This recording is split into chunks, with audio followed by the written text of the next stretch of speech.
ఈ పశ్చాత్తాపంతో కూడిన మారు మనస్సు కూడా పరిశుద్ధాత్మ దేవుడే మనకి సహాయకారిగా ఉంటాడు. ఎప్పుడైతే నీ జీవితంలో నేను పాపిని అనుకుంటావో అక్కడి నుంచి దేవుని కార్యం స్టార్ట్ అవుతుంది. మీకు బాగా అర్థం కావాలి మాటలు. ఎప్పుడైతే నేను దోషిని, దేవునికి నాకు మధ్యగా నా దోషములు అడ్డుగా ఉన్నవి, ఆ దోషం పోగొట్టుకోవాలనే మనసు మొదలైందో అక్కడ పరిశుద్ధాత్మ ఎంటర్ అయిపోతాడు. అక్కడే దేవునికి నీ కనెక్షన్ కలుస్తుంది. అప్పటి వరకు ఆయన దూరంగా ఉండి ఒక అభిమానిగా నువ్వు ఉంటావు. ఒక గుడికొచ్చే అభిమానిగా, ఫ్యాన్ కొన్న అభిమానిగా, పాస్టర్ గారికి అన్నం పెట్టే అభిమానిగా, అర్థమవుతుంది మీకు, కానుకిచ్చే అభిమానిగా. ఈ అభిమాని కార్యక్రమాలన్నీ కూడా సూపర్ లెవెల్లో చేస్తాను. ఇది మారు మనస్సు అనేది తెలియకుండా, బాప్తిస్మం రాకుండా, రక్షణానుభవంలోకి రాకుండా ఇవన్నీ చేసుకుంటూ వస్తూ ఉంటాం. పరిశుద్ధాత్మ దేవుడి కార్యం ఎప్పుడు మొదలవుద్దంటే, నేను పాపిని, నాకు యేసయ్య కావాలి, పరిశుద్ధాత్మ దేవుడు వచ్చాడు ఈ లోకానికి, ఆయన నాలోకి రావాలి కాబట్టి పశ్చాత్తాపడితే దేవునికి నాకు ఒక చక్కని అనుబంధం ఏర్పడద్దని ఎప్పుడైతే నీవు కోరికతో ఉంటావో, నీకు నువ్వుగా నీ పాపాన్ని చూసుకుంటావో, అక్కడి నుంచి దేవుని కార్యం నీ జీవితంలో దాన్ని ఏమైనా స్టార్ట్ అవుద్ది. అది జరగకుండా అనేక సంఘాలు కట్టబడిపోతున్నాయి. బాగా బయట ప్రపంచంలో మనం చూద్దాం, ఒకసారి అటు నుంచి వద్దాం. బయట సమాజంలో ఎంత మాయ జరుగుతుందంటే, మారు మనసు గురించిన వాస్తవాలు తెలియదు, రక్షణ అనుభవం గురించిన విషయాలు తెలియట్లేదు. అలా పరిశుద్ధాత్మ దేవుడు అంటూ ఉన్నాడు, ఆయన చెట్లలోనూ పొట్లలోనూ ఉండేవాడు కాదు. నమ్మగలిగిన వాళ్ళందరిలో కూడా, నమ్మి బాప్తిస్మం పొందిన ప్రతి ఒక్కరిలో కూడా స్థిర నివాసం ఉండటం కోసం వచ్చాడనే అనుభవం లేకుండానే సంఘాలు కట్టబడుతున్నాయి. సంఘములు, ఈ సంఘాలు అనుకుంటున్న వారందరూ కూడా వాళ్ళ మోసంలో ఉంచుతున్నారు. నామకార్థమైన సంఘాలు ఎక్కువైపోతున్నాయి ఈ మధ్యకాలంలో. అందుకనేసే బేసిక్కే సరిగ్గా లేకుండా వెళ్ళిపోయింది. అది మనం కొన్ని విషయాలు ఈరోజు మాట్లాడుకుంటే నిజంగా మీరు ఎంత ధన్యులో మీకు అర్థమవుద్ది. కాబట్టి పరిశుద్ధాత్మ దేవుడు ఈ లోకానికి రాకముందు యేసుప్రభు చెప్పేశాడు అడ్రస్. పరిశుద్ధాత్మ దేవుడు ఈ లోకానికి రాకముందే ముందుగానే యేసుక్రీస్తు ప్రభువు రాకముందు యేసు ప్రభు గురించి చెప్పేశాడు దేవుడు. ఆయన వస్తున్నాడు, మీ కొరకు ప్రాణం పెడతాడు, తిరిగి లెగిస్తాడు, ఫ్యూచర్లో జరిగేవన్నీ కూడా ముందుగానే ఆ జరగకముందే చెప్పేశాడు దేవుడు. నెక్స్ట్ యేసు ప్రభు వచ్చిన తర్వాత యేసుక్రీస్తు ప్రభు వారు మన ఎవరిని పనిచేశాడు? ఆయన పరిశుద్ధాత్మ దేవుణ్ణి పరిచయం చేస్తున్నాడు. రాకముందే నేను వెళతాను, నేను మీ కొరకు చనిపోతాను, తిరిగి లెగిస్తాను, మళ్ళీ పరలోకి వెళతాను, మళ్ళీ మీకు పర్మనెంట్గా ఉండటం కోసం ఆదరణకర్త వస్తాడని చెప్పాడు ఆయన. బాగా వినండి. అలాగా దేవుడు ఎంత గొప్పగా ఫ్యూచర్లో జరగవలసినవి కూడా ముందుగానే చెప్పి మనకి ఏమాత్రం గ్యాప్ లేకుండా దేవుడు ఎంత ప్రేమించి మనతో ఉంటున్నాడో మీకు అర్థం కావాలి ఈ విషయాలను కూడా. అందుగురించి పరిశుద్ధాత్మ దేవుడు రానే వచ్చాడు. మొట్టమొదటిగా యేసుక్రీస్తు ప్రభు వారు బతుకున్నప్పుడు వచ్చింది ఎప్పుడు? బాప్తిస్మం పొందినప్పుడు. ఆయన వచ్చి మళ్ళీ వెళ్ళిపోయాడు. ఆయన అక్కడ చూపించడం కోసమే తండ్రి అయిన దేవుడు ఒక సన్నివేశాన్ని అక్కడ పెట్టాడు. ఆయన స్వరం వినపడింది, యేసయ్య బాప్తిస్మం పొందుకుంటున్నాడు యోహాను చేత. మధ్యలో మళ్ళీ పావుర రూపంలో మన దేవుడు త్రియేక దేవుడు అక్కడ కనిపెడతాం మనకి, అర్థమవుతుందా? మళ్ళా వెళ్ళిపోయాడు ఆయన. మళ్ళీ యేసుక్రీస్తు ప్రభు వారు సిలువెక్కాడు, చనిపోయాడు, తిరిగి లేచాడు, పరలోకి వెళ్ళాడు. మళ్ళీ ఎప్పుడు వచ్చాడు ఆయన? మళ్ళా పెంతెకొస్తేనన్నా రానే వచ్చాడు. వచ్చి ఉన్నాడు, వచ్చి ప్రజల దగ్గరే ఉన్నాడు.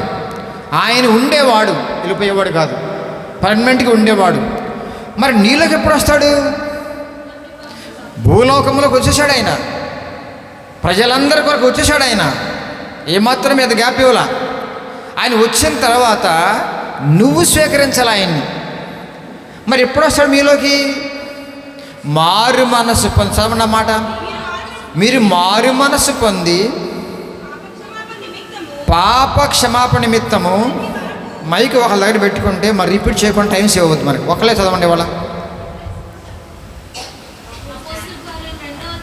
చదవండి, మళ్ళీ రిపీట్ చేయకండి, ఎందుకంటే రిపీట్ అవుతుంటే మీకు టైం వేస్ట్ అవుతుంది. అందు గురించి ఆమె చదివింది కూడా అందరూ వినండి మైకులు. అడిచ్చేయండి, ఆమె చదివిందిగా, ఆమెకి ఇచ్చే వాళ్ళకి రేపు చూసుకుందాం.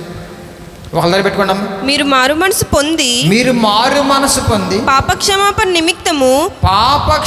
నిమిత్తము ప్రతివాడు యేసుక్రీస్తు నామమున ప్రతివాడికి ఇచ్చిన ఒక వరము నామమున బాప్తిసము పొందుడి. అప్పుడు మీరు పరిశుద్ధాత్మ అను వరము పొందుదురు. అంటే పరిశుద్ధాత్మ దేవుడు గిఫ్ట్గా మనకి ఇచ్చాడు. దేవుడు ఒక వరము. ఆయన వచ్చిన తర్వాత నీళ్ళకు రావాలంటే మారు మనసు పొందాలి. పశ్చాత్తాపడి యేసు ప్రభు నా కొరకు మరణించాడు, నా పాపాల కోసం మరణించాడు అనేసి నీ పాపాలు ఒప్పుకున్నప్పుడు అపరాధముల చేత చచ్చిన వారమై ఉండగా మనల్ని దేవుడు లేపేవాడైనా, అపరాధములను క్షమించేవాడైనా, పాపం నుంచి విడిపించేవాడైనా, అందుకోసం ఆయన ప్రాణం పెట్టాడు, తిరిగి లేచాడు నా కోసం అనేసి ఎప్పుడైతే నమ్ముతావో, నువ్వు పాపం కోసం పశ్చాత్తాపడతావో ఆయన నీలోకి వస్తాడు. మొట్టమొదటి జరిగేది ఏంటంటే పరిశుద్ధాత్మ బాప్తిసము, కొత్త జీవితానికి స్టార్టింగ్ పాయింట్ అది. తర్వాత నీటి బాప్తిసం ఇస్తాం అందరి ముందు సమక్షంలో.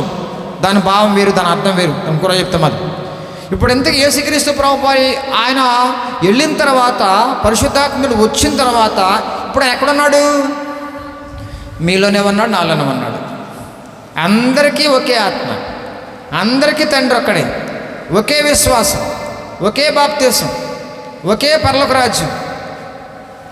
అద్భుతముగా మనందరం ఒక తండ్రి బిడ్డలం అయిపోయాం. ఎవరి ద్వారా? క్రీస్తు ద్వారా ఆయన బిడ్డలం అయిపోయి మనందరికీ కూడా దేవునికి. పరిశుద్ధాత్ముడు వచ్చిన తర్వాత వెళ్ళటం ఉంటుందా? బైబిల్ ఎక్కర్లేదండి, వెళ్ళిపోయినట్టు ఎక్కర్లేదు మనకి. ఆయన ఉండటంకి వచ్చాడు. నువ్వు సమాధికి వెళ్ళే వరకు నీతోనే ఉంటాడు. ఆయన వచ్చిన పని వేరు. అది ఈ అనుభవం కూడా లేకుండా చాలామంది దుర్బోధకులు నీళ్ళ ముంచేస్తున్నారండి. చాలా బాగా ఈ మధ్యకాలంలో చాలామంది నా దగ్గర వస్తున్న వాళ్ళు, ఆయా సంఘాలకు వెళ్తున్న వాళ్ళ గురించి మాట్లాడుతున్నారు. అన్ని గురించి మాట్లాడలేదండి. ఎందుకు బాప్తిసం పొందుకున్నారో తెలియదు, ఎందుకు యేసు ప్రభువును నమ్ముకున్నారో తెలియదు, అలా పరిశుద్ధాత్మ దేవుడి గురించి వివరణ అసలు ఏమీ తెలియట్లేదు వాళ్ళకి.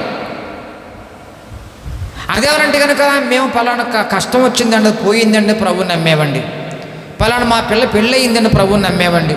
అమ్మమ్మ ఆయన గారు ఎంత జబ్బుతో ఉన్నాడు అనండి, ఆ జబ్బు పోయిందని ప్రభువుని నమ్మేవండి. నమ్మిన తర్వాత కనీసం గుడికి వస్తున్నప్పుడు వాళ్ళకి అవగాహన ఇచ్చారా? రక్షణ గురించి, మారు మనసు గురించి, బాప్తిసం గురించి, పరిశుద్ధాత్మ దేవుడు అంటూ ఉన్నాడు, మీకు వరంగా ఇవ్వబడుతున్నాడు అనేసి చెప్పారా? లేదు. మళ్ళీ నేను పునాది వేయాల్సిన పరిస్థితి ఉంది. కాబట్టి పరిశుద్ధాత్మ దేవుని యొక్క అనుభవం తెలియకుండానే అనేక సంఘాలు కట్టబడుతున్నాయి.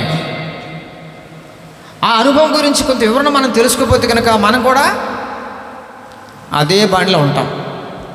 అందుగురించి దేవుడు అద్భుతమైన విషయాలు మనకి దేవుడు ఈ లోకంలో నుంచి వచ్చిన తర్వాత ఆయన అనేక మర్మాలు ఆయన బయలుపరిచాడు. దేవుని నామమున స్తోత్రం.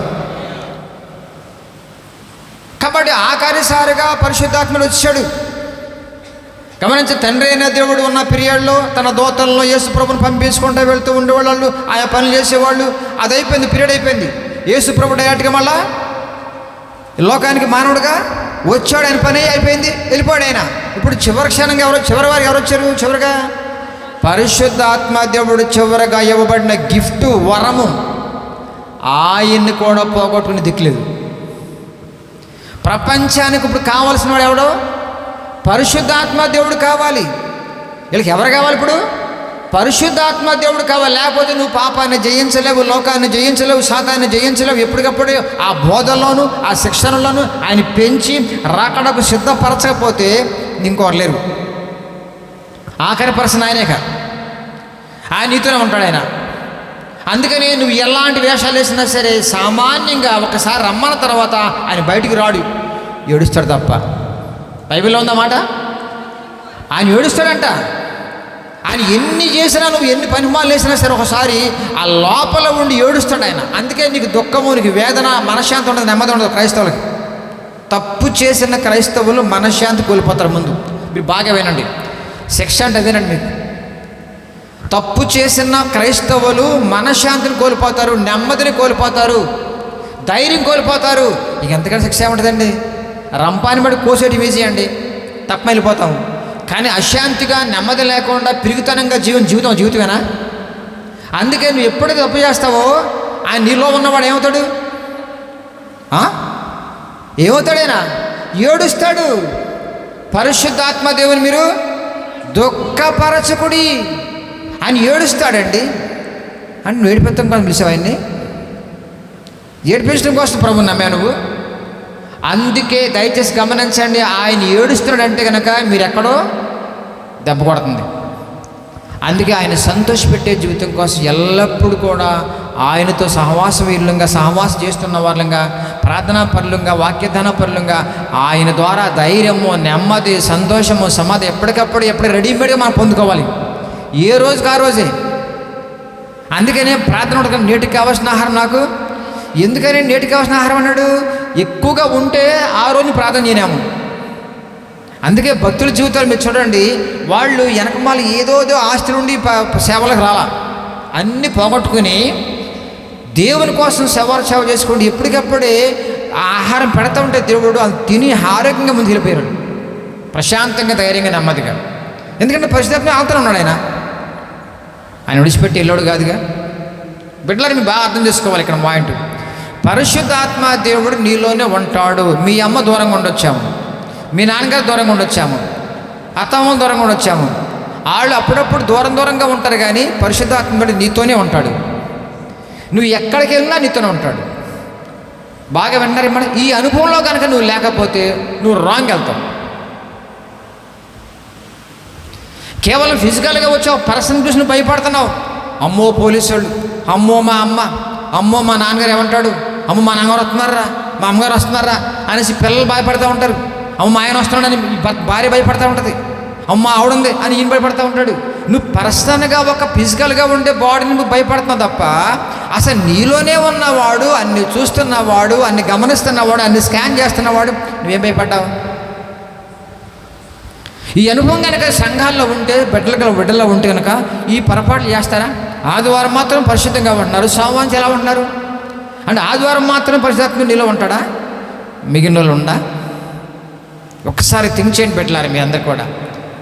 మీరు నిజంగా ఇక్కడ మీరు సెట్ అయితే, భర్త లేకపోయినా భర్త ఉన్నా, భార్య లేకపోయినా భార్య ఉన్నా సరే, పిల్లలు లేకపోయినా సరే, తల్లిదండ్రులు లేకపోయినా సరే, పరిశుద్ధమైన జీవితం కోసం ప్రయాసపడతావు, ప్రసవేదన పడతావు, టెంప్ట్ అవి ఎక్కడ. ఇంకొకళ్ళు వాళ్ళు ఏం చేయగలరండి అర్థం కానీ వాళ్ళ భయపడతావు నువ్వు. అమ్మ ఏం చేయగలదు? సైకిల్ వేసుకొని వచ్చేసామంటే పక్క వచ్చామనుకోండి, వెంటనే అమ్మ టాటా బాయ్ అంటది, అయిపోయింది. తర్వాత నీ ఆలోచనే అంటో, నీ క్రియలే అంటో, నీ చూపులే అంటో, ఎవడైనా మాట్లాడుతున్నావో, ఎవడెత్తున్నావు నాకు అర్థం కాదు, ఇటు పోతున్నావో, ఏ పేకాడ పోతున్నావో, ఏ తాడికి వెళ్తున్నావో, ఏ అబ్బాయికి వెళ్తున్నావో, అమ్మాయి ఎవరు చూశారు? అమ్మ చూస్తుందా? అంత స్కానింగ్ ఉంది ఆమెకి, అంత పవర్ ఉంది ఆమెకి. కానీ నీలోనున్నవాడు గమనిస్తూనే ఉంటాడు. దేవుని నామమున స్తోత్రం. అమ్మాయి స్పృహ ఉంటే మీరు నిజంగా కనుక 10 మందిలో ఎంత చక్కగా ఉంటున్నారో, ఒంటరిగా ఉన్న అలాగ ఉంటావు. దానికోసం ఉండలేకపోతే ఏడుతావు, ప్రసవేదన పడతావు. నానా నాకు బలము చాలట్లేదయ్యా, యవన కాలంలో ఉన్నాను ప్రభువా, దేహంలో ఉన్నానయ్యా, నాకు శక్తి కావాలి ప్రభువా అనేసి వాక్యాన్ని ధ్యానించుకుంటావు, ప్రార్థనతో అడుగుతావు, పొందేసుకుంటావు. అలాగే ఉన్నారు కదండి. ఇంకా నీ చేత కావట్లేదు అనుకోండి, సువార్త పట్టిపోతావు, బైబిల్ పట్టి సువార్తకి వెళ్ళాలి. బైబిల్ పట్టిన సువార్తకి వెళ్తా ఉంటే ఏ శోధన ఉండదు, శ్రమలు ఉంటాయి కొన్ని, అది వేరు. ఒంటరిగా ఉండి బైబిల్ అయితే ఏమంటారు, శోధన వచ్చేస్తుంది.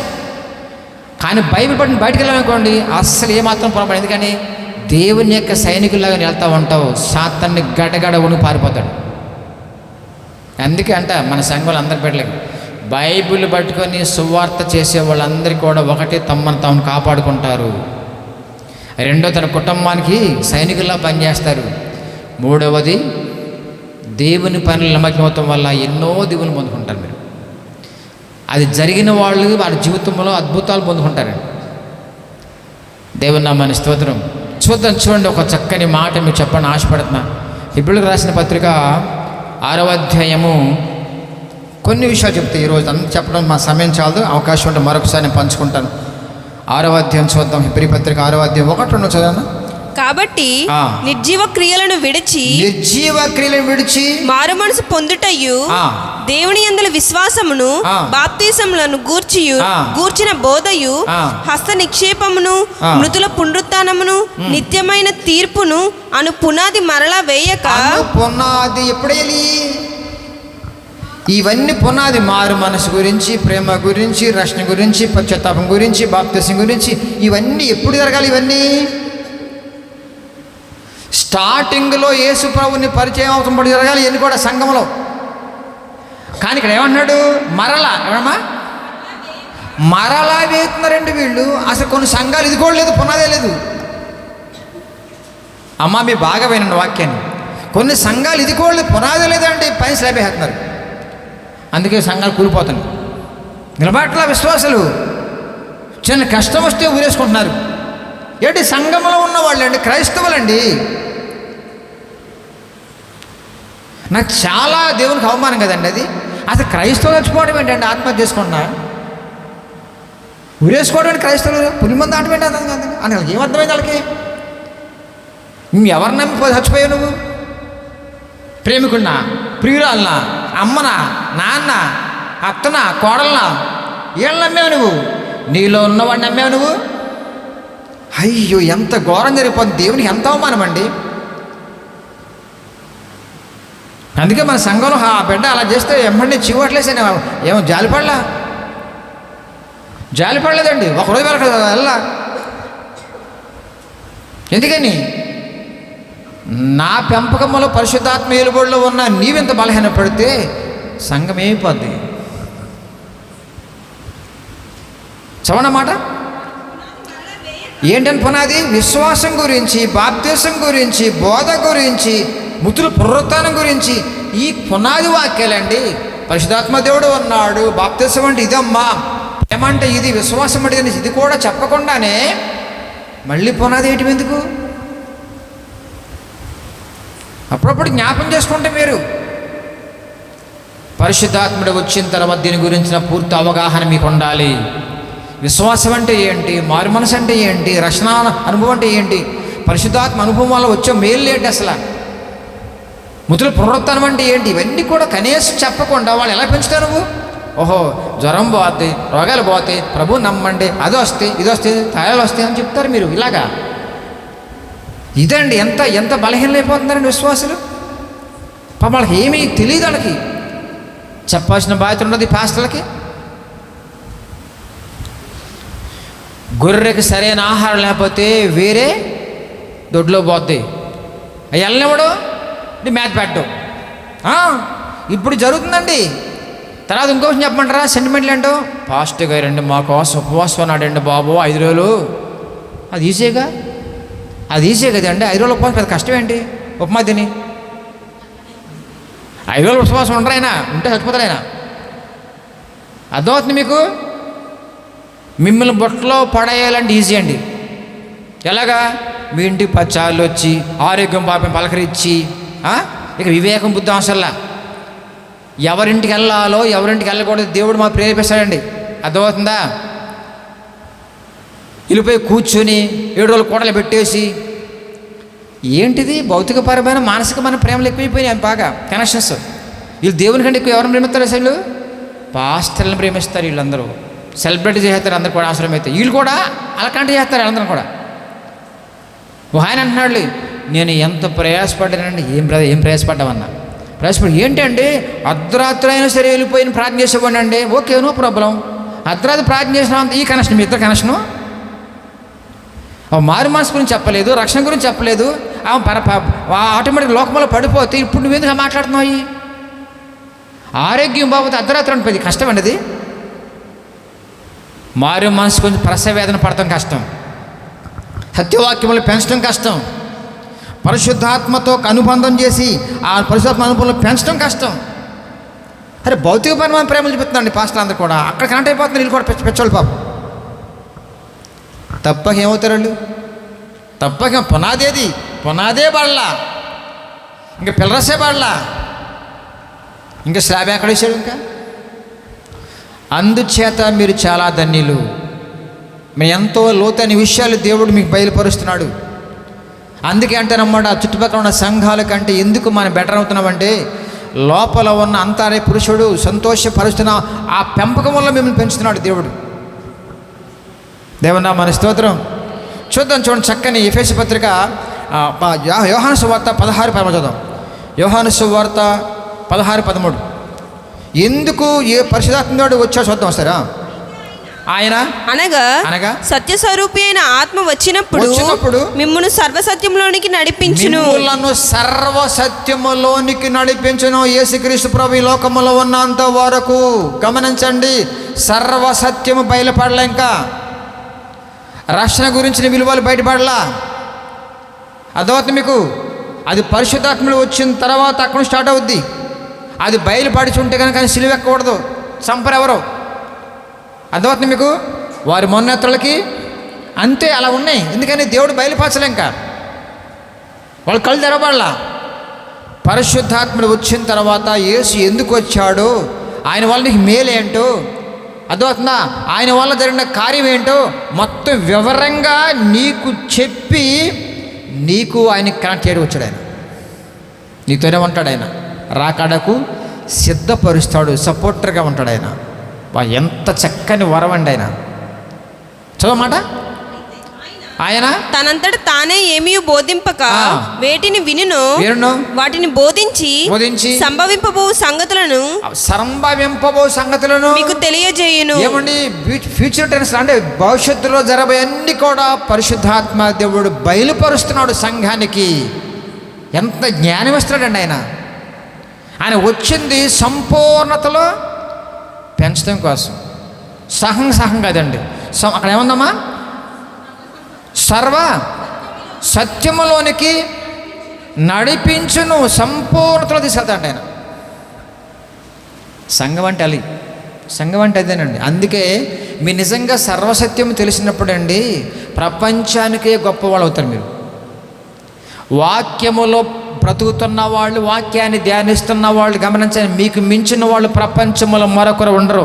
నేను మళ్ళీ చెప్తున్నా, నేను రుచి చూసి చెప్తున్నా మీ అందరికీ, ముఖ్యంగా ఎవరిని బట్టి మీరందరూ కూడా వాక్యముతో ఎక్కువ గడిపిన వాళ్ళందరూ కూడా గమనించండి, మీకున్న ధైర్యము, మీకున్న బలము, మీకున్న నిబ్రత ప్రపంచంలో ఎవరు రాదండి, కోట్లు రాదు. ఏముందండి, ఏ కష్టం వచ్చినా ప్రభువా అని చెప్తావు, ధైర్యం వెళ్ళిపోతావు.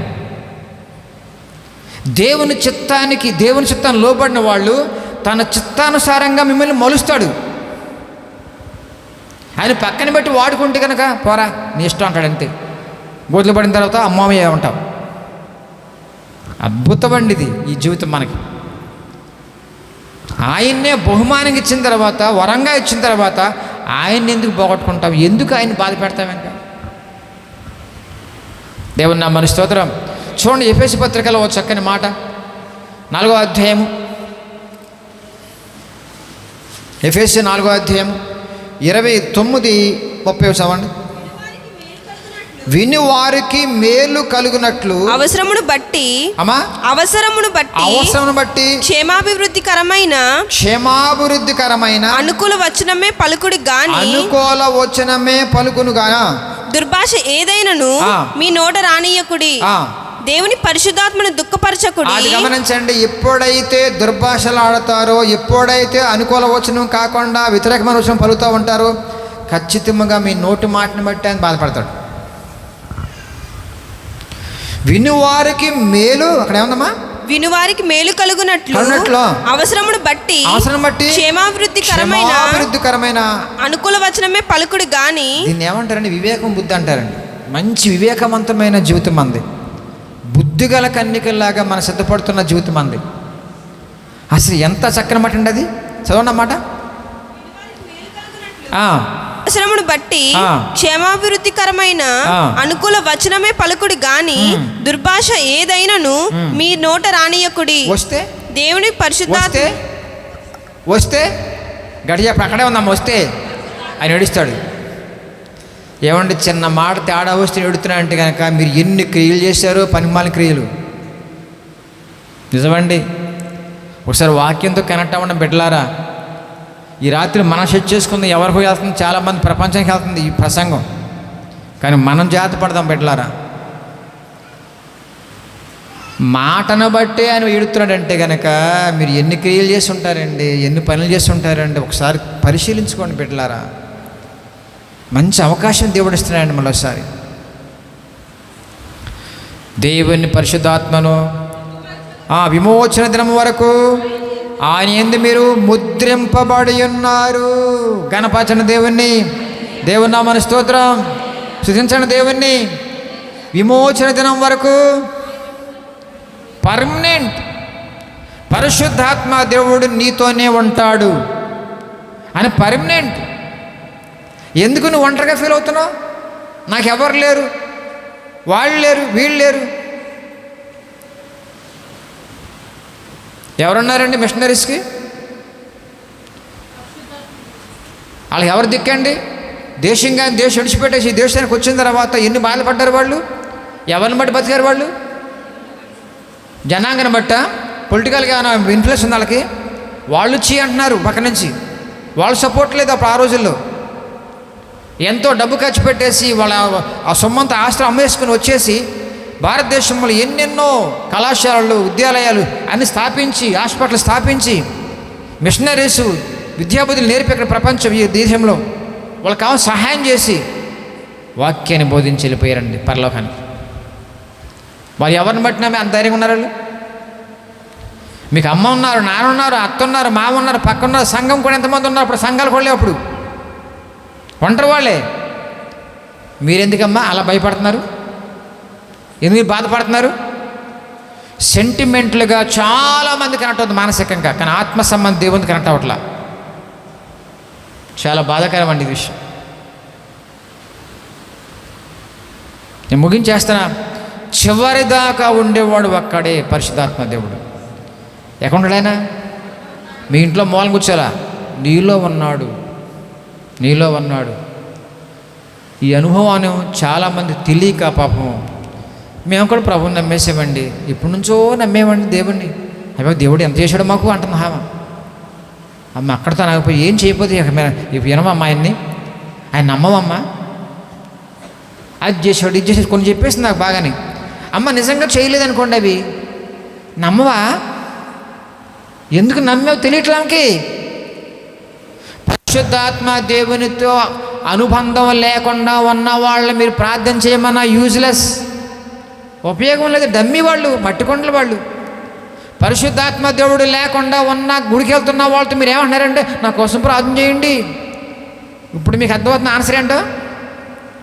మీకు అర్థమైంది ఇప్పుడు ఆన్సర్ ఏంటో? పరిశుద్ధాత్మ అనుభవం లేకుండా, అంతకుముందు మారుమాస అనుభవం లేకుండా, రక్షణ అంటే తెలియకుండా, యేసుక్రీస్తు ప్రభు వారికి వీళ్ళకి అనుబంధం కలిపిన పరిశుద్ధాత్మ దేవునికి అనుభవం లేకుండా ఉన్న వాళ్ళకి మీరేం చెప్తున్నారు? వెళ్ళి గుడికి వెళ్తుందన్నా ఇప్పటి నుంచో ప్రార్థన చేయండి అంటే ఏం ప్రార్థన చేద్దాం? మా అర్థం కదా, ఆమెకే దిక్కులేదు, ఆమెకే దిక్కులేదు. నేను ముగించేస్తున్నా. గుడికి వెళ్ళేవాళ్ళు క్రైస్తవులు కాదు, కానికిచ్చేవాళ్ళు క్రైస్తవులు కాదు, మందిరాలు కట్టేవాళ్ళు క్రైస్తవులు కాదు, అభిమానులు క్రైస్తవులు ఎవరు?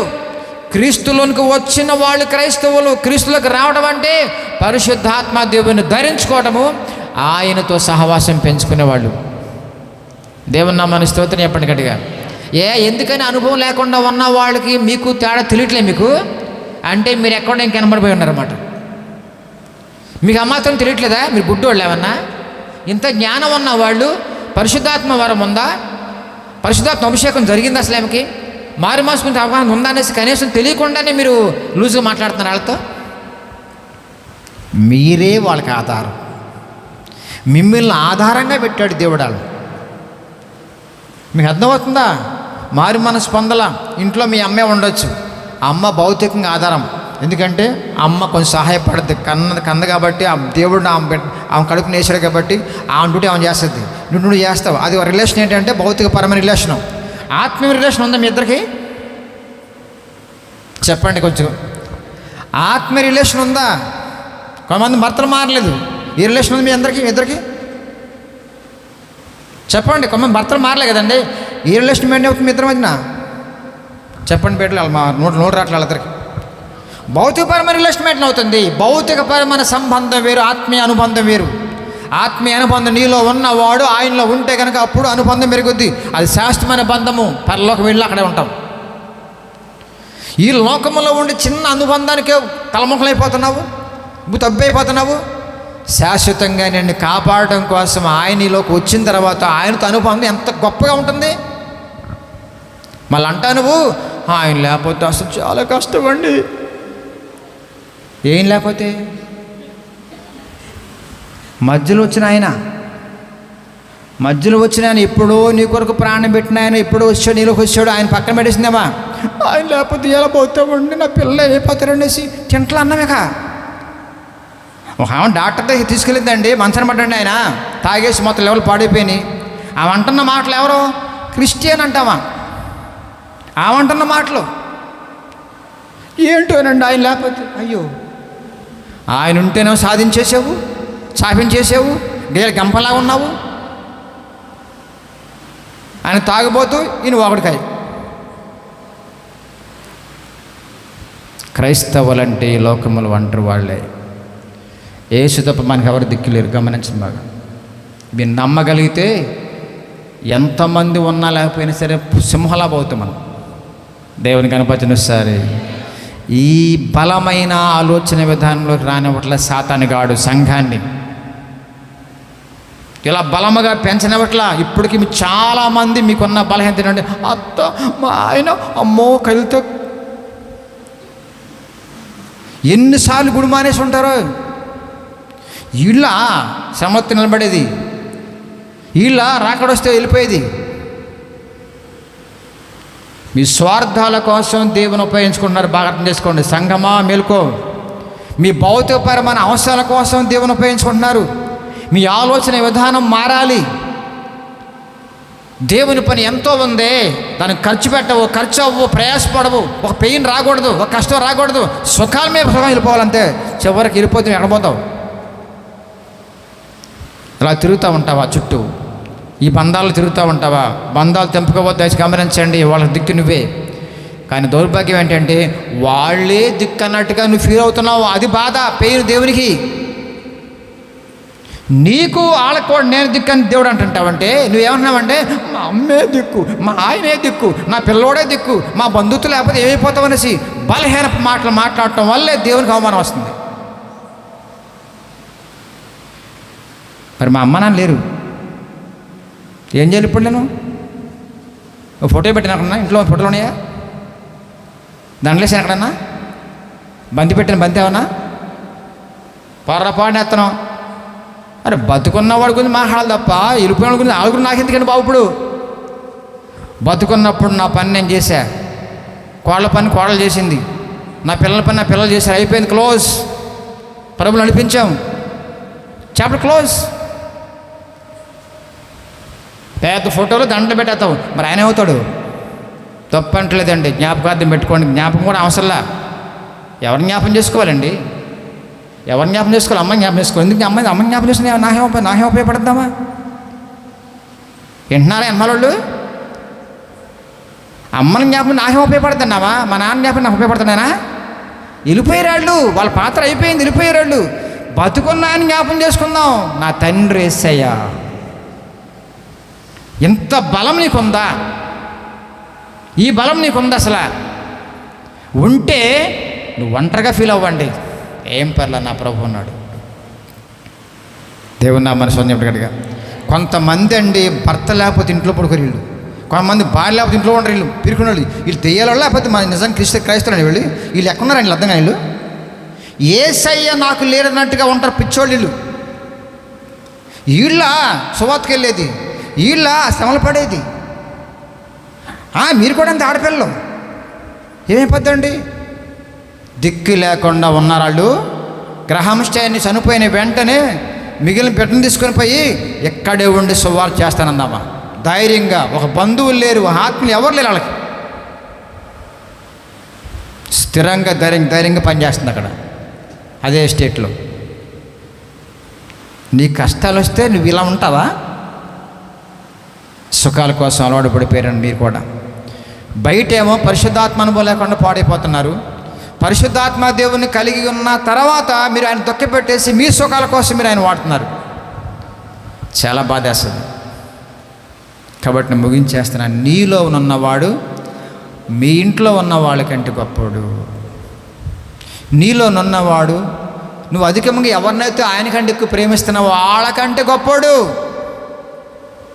అందుచేతనే ఎవరిని దేన్ని కూడా దేవుని కంటే ఎక్కువ ప్రేమించబాకండి అమ్మా, అది నష్టపోతాను. ఆయన్ని ప్రేమించి ఆ ప్రేమను పంచండి, వాళ్ళు మురిసిపోతారు. ఆయన లేకుండా నీ ప్రేమ ఒట్టొట్టి ప్రేమలు ఎందుకు పనిరావు, నటనైపోతుంది. కాబట్టి దేవుడు ఇచ్చిన వాగ్దానం ఏంటమ్మా? ఆయనంట విమోచన దినము వరకు. ఈ వాగ్దానం మనకు వద్దు, ఇంక వేరే వాగ్దానం కావాలి మనకి. విమోచన దినం వరకు ఆయన యందు ముద్రింపబడి ఉన్నారు. ముద్ర అంటే ఏంటి చెప్పండి? ఎవడ వాళ్ళు కాదు, ఇంకా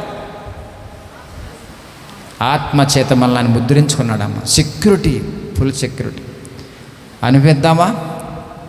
ఇంకెందుకు మరి భయం, ఇంకెందుకు వేదన, ఇంకెందుకు దుఃఖం? దేని గురించి వేదన పడతాను అర్థం చేసుకున్నావు సార్. దేని చింతపడుతున్నావు? నిజంగా కుటుంబం అంతా కూడా మారు మనసు పొంది బాప్తిసం పొందిన వాళ్ళు ఉంటే కనుక అని మీరు దేని గురించి ఆలోచిస్తా చెప్పండి సార్. ఆయన చేత కదా మీ అవసరాలు, చిన్న చిన్న అవసరాలు అండి. ఈ లోకంలో అన్యాయం చేయడం మిమ్మల్ని, అది జీవనాధారమా, పెళ్ళ, ఇంకోటి అది పెద్ద కష్టమేం కదా ఆయనకి. ఆయన మీద ఆధారపడింది ఎక్కడ, ప్రార్థించింది ఎక్కడ, ఈ చిత్తం ఏమైందో ప్రభువా అడిగింది ఎక్కడ? అందరిలాగా లోక సంబంధంగా వచ్చేస్తున్నావు అంతే. నువ్వు అన్ని పనులు అలా జరిగిపోతున్నాయి. దేవునికి మొరపెట్టి ప్రార్థించి అంగీకారముతో ముందుకెళ్ళి ఆత్మ సంబంధంగా ఒక్కొక్క పని చేసుకుంటే వెళ్తావంటే, ఎస్ దేవా నువ్వు చేసే ప్రభు పని వేసి దేవునికి కనపరుస్తావు. ఆయనకంటే ముందు మనం దూకేతున్నాం కదా భౌతిక పరంగా అవసరాల కోసం, అంటే మీ అయిపోతున్నాడు. అరే రే నా మొరపెట్టింది లేదు, నా పర్మిషన్ లేదు, కొన్ని విషయాలు కనీసం నాకు చెప్పలేక కదా, ఎంత బాధేస్తుందండి ఆయన. అందుకే అడుగడుగున ప్రతి పని కూడా ఆయన తెలియపరచండి. ప్రతి సమస్య ఆయన ముందు పెట్టండి, పర్లేదు. నువ్వు ఉన్నావు నాన్న, నాకు సహాయం చేయి ప్రభువా, నీ అంగీకారం కావాలి, ఆయన చిత్తం ఏమైందో ప్రభు అని కనిపెట్టండి అమ్మా. ప్రార్థన చేయండి రా, ఖచ్చితంగా మీ ప్రార్థన యేసయ్య వింటాడు. ఎందుకంటే నీలో ఉన్నవాడు గొప్పవాడు ఆయన అని సహాయం చేయడం కోసం వచ్చాడు. ఆయన రాకడకు సిద్ధపరచడం కోసం వచ్చాడు. ఈ రోజునాడు నీ పరిస్థితి ఎలా ఉంది? సిద్ధపడుతున్నావా? ఉపయోగించుకుంటున్నావా? ఆ దిశగా ప్రార్థన చేసుకుంటున్నావా? ఆత్మ సంబంధ అనుభవంలోకి వెళ్ళటం కోసం ఆయనకు మొరపెడుతున్నావా? ఖచ్చితంగా నీ ప్రార్థన ఆయన వింటాడు. అట్టి విధముగా మనం ఉందాం, సంఘ సమేతంగా, కుటుంబ సమేతంగా, వ్యక్తిగతంగా అనేక దీవులను పొందుకునేలాగా మీరు ఆత్మీయ బలంతో ఉండండి. అనేక మందికి దీవునికరంగా మారండి. అట్టి కృపా దేవుడు మీకు అనుగ్రహించును కాక. ప్రార్థన చేసుకుందాం. అందరు కూడా మోకరించండి, తలలు వంచండి. కొంత సమయం మనకు ఉంది, ప్రార్థనలు గడుపుదాం 10 నిమిషాలు. ముఖ్యంగా దయచేసి మీరందరికీ కూడా గమనించవలసిన విషయం ఏంటంటే, ఈరోజు చెప్పిన వాక్యం గురించి దయచేసి ఒక 5 నిమిషాలు ఎవరికి వాళ్ళు ప్రార్థన చేసుకోండి. దేవుడు అద్భుతంగా మనతో మాట్లాడాడు. దేవుడిని వంటి చాలా ప్రేమ దేవునికి. పరిశుద్ధాత్మ మనలో ఉన్న తర్వాత మనం ఇంకా ఎవరు లేనట్టుగా, బలహీనంగా, దిగజారిపోయినట్టుగా ఉంటే కనుక ఆయన ఎంత అవమానమో. నీ సొంత ప్రయత్నాల వల్ల, నీ సొంత ఆలోచన వల్ల ముందుకెళ్తే క్షమించమని అడగండి. ఒక్కోసారి మనము సొంత ఆలోచన వల్ల చేయకూడని చేసేసి దేవునికి ఆయాసపరిచి నష్టపోయి ఉంటాం, కష్టాల పాలై ఉంటాం. ఆ విషయాలు కూడా జ్ఞాపకం చేసుకుని ప్రార్థన చేసుకుందాం. కనికరించు ప్రభువా, నీ కౌగిట్లో ఉండి నీ వాతావరణంలో పెరుగుతున్న ప్రభు నీ చిత్తానికి లోబడి నా బ్రతుకు కొనసాగించడానికి సహాయం చేయమనేసి ఎవరికి వాళ్ళు ఒక 5 నిమిషాలు ఎవరు కూడా కథలో దట్టి కూడా